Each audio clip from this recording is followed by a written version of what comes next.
Hi, my name is Cantu-Backhaus, and today I'm going to be doing my video vlog on our Rhetoric of Activism speaker series with Alex Figueroa.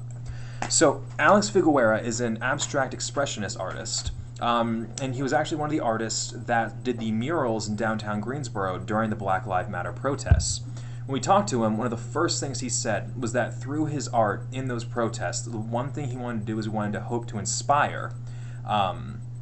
When we kind of asked him to go into that, he actually referred to the piece behind him, which was one of the pieces that he had made during those Black Lives Matter protests. The first time I looked at it, it definitely looked a little bit different. It was messy, splattered, there was a lot of different textures, and on the bottom left portion of it, it said, "Live your truth."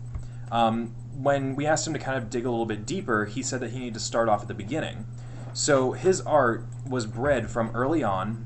He didn't graduate high school, and he got a job at Jimmy John's. And apparently he would use his bike delivering sandwiches back and forth. And one of the biggest things that he started to come from that job was, as a creative outlet, he started to instead paint various pieces just to kind of display the different emotions. Like maybe he would have a bad day, so he would go home and splatter paint on it like a canvas and kind of express that. And he talked about how just through, I guess, being raw and open about his art and not being not like emotionally hindering himself, it actually allowed him to elevate his work and be more influential. And that it allowed him to elevate his work and be more influential.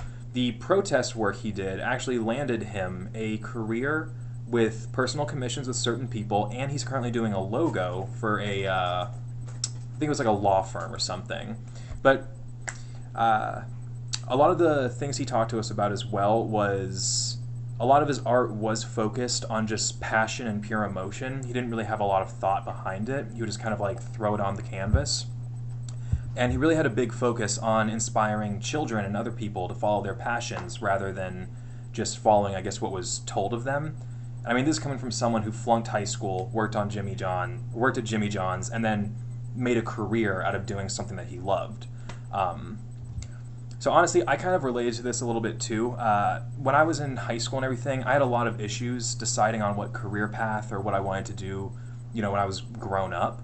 But it wasn't until I started to do a little bit of design classes that I really found out that's what I was passionate about. And what's cool is there's a little bit of a crossover where even though he's doing art and I'm just doing, architecture and design, there's still that emotional aspect and that it's something that you create in your mind. It has a genesis in your mind, and through the emotions and I guess the experiences and everything that you go through as you're designing, whether or not it be a building or a piece of art, you put like a piece of yourself inside of it. And I know that's kind of cheesy to say, but honestly I think that's what it is, to kind of create something with a passion, expressionism, like in your work. So that was, I guess, one of his main focuses, again, was infusing his work with that emotion, with that expression, with that passion that he had for it. And yeah, that's also something that I do with my work a lot as well. All right, bye.